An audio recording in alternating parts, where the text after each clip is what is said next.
I think we're all here. Hi. Welcome to Culture Counts Connection web series. My name is Jordan Gibbs. I'm the client director here at Culture Counts.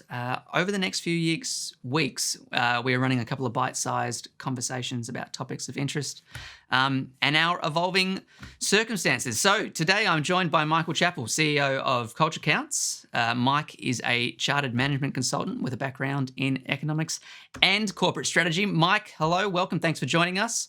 I'm also joined by Georgia Moore, Managing Director of Culture Counts, also with a background of economics and government policy, and a founding member of Culture Counts as well. Georgia, thanks for joining us. Thanks, John. And John, Managing Director of Counting What Counts in the UK. John works widely across the private, public and third sectors with an international reputation as a cultural policy consultant, analyst, writer and public speaker. Fun fact, first time I met John was at one of his speaking events. John, thank you for joining us. It's a great pleasure. Nice to see you. So today we are going to be talking about social connection. As social distancing has captured our cultural zeitgeist, what more fitting a time than to talk about what brings us together and connects us, where many of our physical experiences have been removed. How we create, deliver and consume social activity has quickly shifted online. This brings an array of implications and considerations for everyone in our community: arts and cultural organisations, libraries, educational institutions, local governments, the list goes on. Look, let's kick it right off here. I mean, what is social connection and why is it important? Mike? I think it's a combination of a couple of factors. One is the type of intimacy that we have with our close friends and family, which is really crucial for resilience and happiness and longevity, in fact. And the other is a sort of looser in-person bonds that we might have, which is what Susan Pinker, the Harvard psychologist, calls the village effect, which is being around people who are similar to us, with whom we have affinity and common interests. Those two things together really come home when we think about the work at Culture Counts, which is evaluating events mostly. And the fact that attending public events exposes us to the village effects, but it also brings us closer to the intimacy that we need around common interests. And that plays into the idea of bonding and bridging capital, which we'll talk about further in this series. John, do you think that covers it? I mean, have we got a good understanding of what social connection is and why it's important there? I think those definitions are really helpful, and I think that we all understand what, for example, if we talk about the cultural sector, what they do, and actually, in terms of our work with them and how we measure their impact, we can see that good cultural organisations are led by empathy and engagement. So they're trying to think about how they connect at all times through their work with people of various types and in terms of their interests and needs. They're absolutely places for congregation and social exchange. So, the points Mike was making about how often we're also looking to meet different people or congregate with people that have the same interests as us, and cultural organisations do that really powerfully. And the other thing as well is that they tell communal stories that people feel they can fit into and see themselves in, and that links into that sense of how the programming work starts to try and reflect what people think about themselves and what they're trying to connect to. So, I think cultural organisations instinctively are always thinking in that sense about social connection. And they try and, if you like, meet those needs for social connection in different ways, both in terms of events and congregation, but also in terms of stories, but also, and we all know the long-standing work that the arts sector has been doing in arts and health and arts and well-being, sometimes with very specific interventions that are about dementia or well-being using cultural means. I mean, that's a wonderful point. I mean, health is something that I think sometimes can, obviously it's paramount right now, but in terms of arts, the cultural sector, it sometimes can get forgotten. I mean, Georgia, do we have any understanding of why, say, in terms of health outcomes, cultural and social connection kind of helps us there?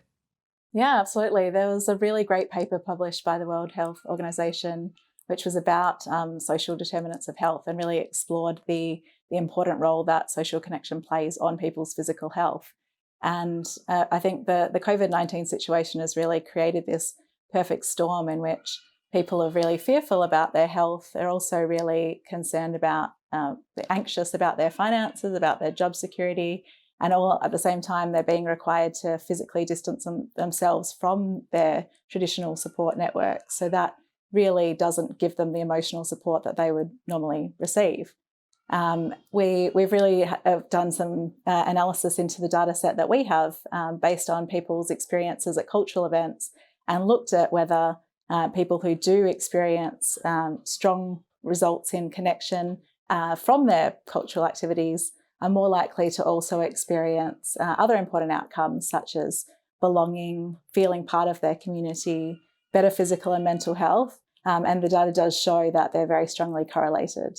So it's important, I think, also to look at the fact that social connection amongst marginalised communities can be very important for tackling some of those issues of inequality that we see amongst our societies. And also we've looked at the data to show that people that identify as Aboriginal or Torres Strait Islander in Australia, or people that identify as LGBTIQA, have recorded the highest average scores for the connection dimension as a result of their cultural experiences. So that's showing that some of those arts experiences are really providing very, very safe and inclusive experiences for those groups through probably tackling some of the themes of racism, discrimination, and providing spaces for them to interact with people like them. That's really interesting, actually. I wonder then if we can kind of expand on this, and if the data kind of gives us really any understanding then of what, in this kind of world that we're in at the moment, what the implications are. What does the world look like with the removal of social connection? Well, I think with the removal of social connection, we've seen, of physical social connection, that is, we've seen a real frenzy of online content. And yes, there's a lot of interesting innovations that have been developed. So people are doing online wine tasting and trivia, isolation trivia, yoga classes. We saw a really big spike in people signing up to learn how to sing opera with the WA Opera. So a lot of people that now have much more time for hobbies because they can't go down to the pub, there's a lot of opportunity then for these creative practices to connect with those people that might not have traditionally done those sorts of creative hobbies. So there's already, for those people that are able to get online, there is a lot of content for them to be able to engage with. And I think some of these small group one-on-one participatory activities could be quite easy for arts organisations to digitalise now and really sort of make the most of the COVID-19 period. But we do see that social inequality can be amplified at this time. So we need to consider some of those members of the community that are not able to, do not have the digital ability, do not have digital facilities. So they might be seniors, they might be people from marginalised groups or lower socioeconomic groups, people living in remote communities that just don't physically have the ability to get online. So that could exacerbate some of the inequality that we see in terms of their connection and their access to arts and culture. Absolutely. I mean, some of the trends that we're already, I guess, seeing before. I mean, Mike, what do you think this world of a lack of social connection looks like?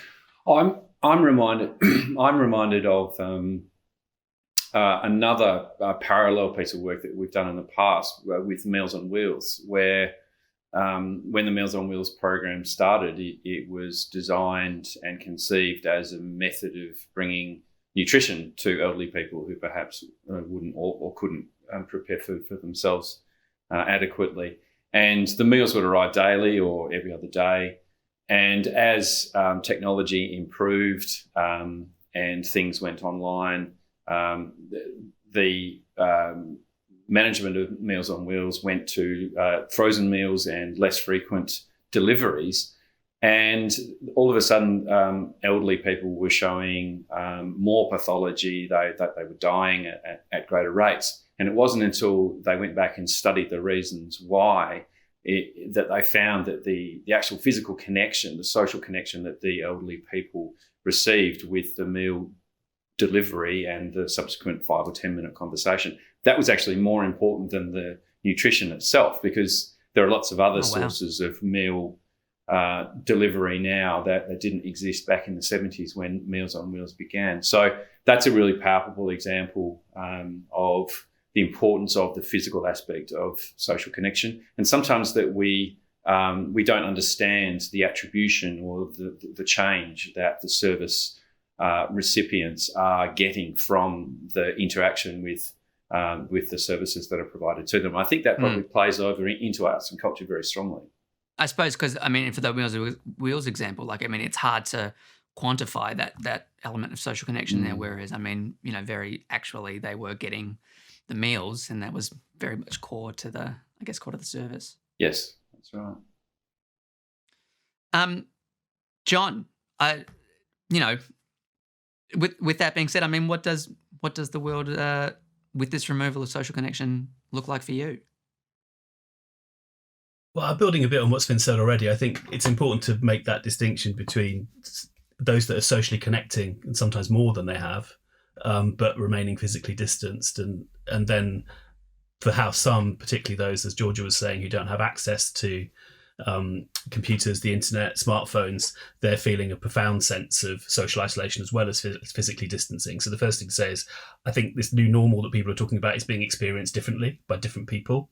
But I think what is true is we're all having the same collective experience of being relatively more isolated than we normally are. And I think, to me, that's one of the most interesting things, because I think that is that going to shift our attitudes and empathy and our preferences and understanding of, in some respects, what's been a silent pandemic around loneliness and around social disconnection, which all modern societies are suffering from. I think surveys consistently on the Australian population show about 1 in 4 Australian adults who define themselves as lonely. And there are similar figures. And that's before this. This is well before COVID. Social... This is over the last 3 or 4 years. And we've also seen the growing evidence around the anxiety and stress amongst young teenagers who are socially connected, but they may feel necessarily still lonely or alone. So I think that I'm very interested, and I think so will a whole range of professionals, whether in the cultural sector or in the health and social care services, around what will our collective experience of that be, and how will that shape our attitudes and empathy, I think, around how others are experiencing it. And I think that will leave a lasting legacy. I do think that we'll see some changes around the what should already be priority agendas, but will probably come further up the agenda, because I think that some people are going to come out of COVID even more embedded around their sense of dislocation and loneliness or difficulty to engage than they were beforehand, because it's going to exacerbate lots of existing trends. Yeah, wow. I mean, I think we were already there was a bit of research out there. I mean, before all this happening, that it was ironic that we were more connected digitally, but we were feeling more isolated, and maybe this either shines a light on that or potentially changes that. I mean, for organisations, I mean, moving forward, I mean, if we are replacing physical connection with online connection, and whether or not that was a trend that was already occurring, and then we've just kind of really pushed it, that much more forward in terms of what John was talking about. Like, I mean, is this the new norm, Mike?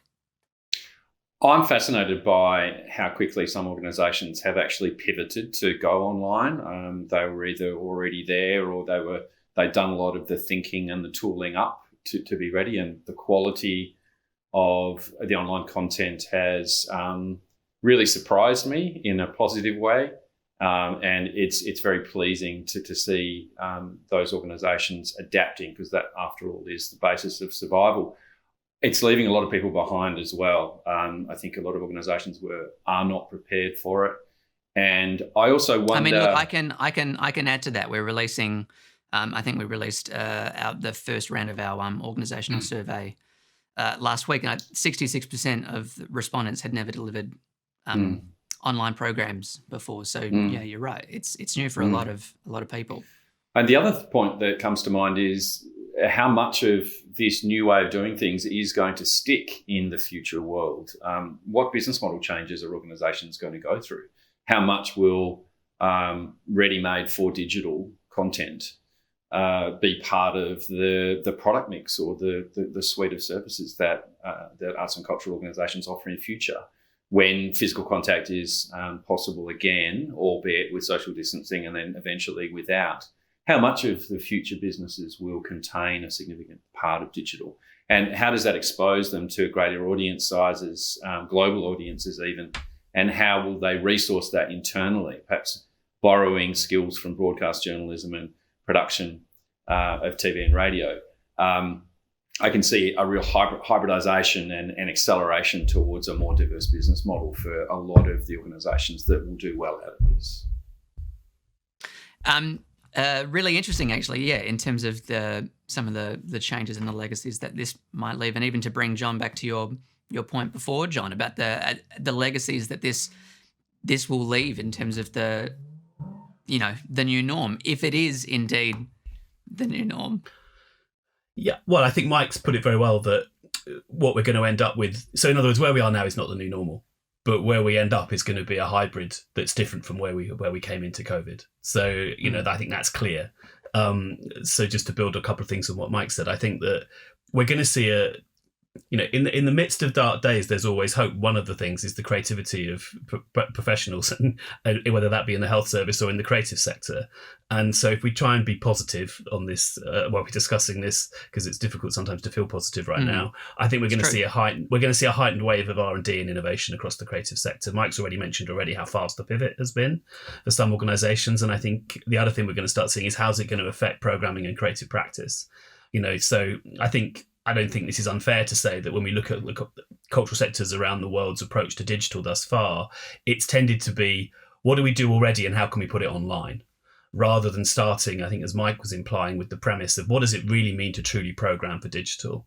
What does it mean to program for particular audiences with work that may be purely digital, rather than never being something that has a live, face-to-face performance or presentation mode?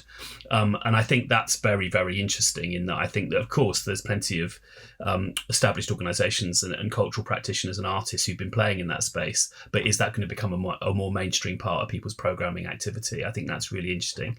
And I think that's one thing about a legacy. I think we're going to see that play out in interesting ways. I think also, what will it do to programming about in that period before we have to stop physically distancing? Will we see programming become much more intimate, smaller scale, more site specific? What might be some of those trends, and how can we collaboratively in our work with Culture Counts help organisations map and capture that different set of creative intentions and their impacts?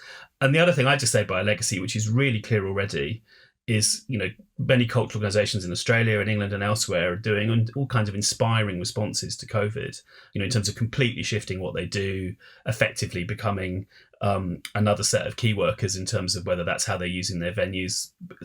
Arts organisations here delivering prescriptions, playing roles around food deliveries as well as doing creative work. So I think that, what does that tell us? Well, it tells me a number of things. One, I think there are partnerships being built now that the cultural sector are deepening than compared to before COVID. So, this is with wider third sector and voluntary sector, and with local government and with service providers.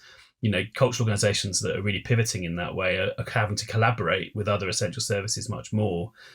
So I think that what that suggests to me is that what will heighten after post-COVID is when we talk about the cultural sector, what is its role in communities, in places, in terms of responding to people's needs? And are we going to see relationships and partnerships built that continue after COVID and start to change the way they operate?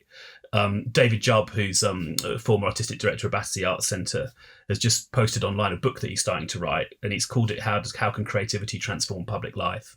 And what he's really saying is, I think, and I'm sure he's been influenced by COVID, is we're going to see more art in schools, more art in health provision, more art in a range of ways after COVID, because we're starting to see it now, and the genie's not going to go back in that bottle. And so I think those are just a few of the legacies that I'd single out, and there'll be others, but those are some ones that strike me already, because you don't want to be too speculative in your predictions, but those are predictions I think we can be reasonably confident about.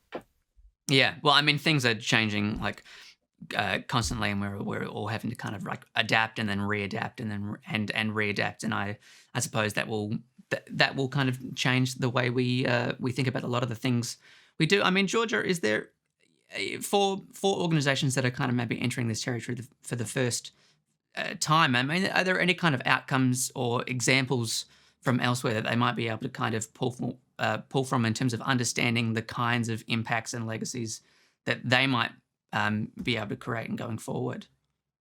Yeah, sure. I mean, I think, as John said, it will be extremely important that people continue to think about accessibility and connection, both digitally and physically after this. And it is a really good opportunity for creative organisations or local governments or health organisations to expand their ability to connect with different parts of the community.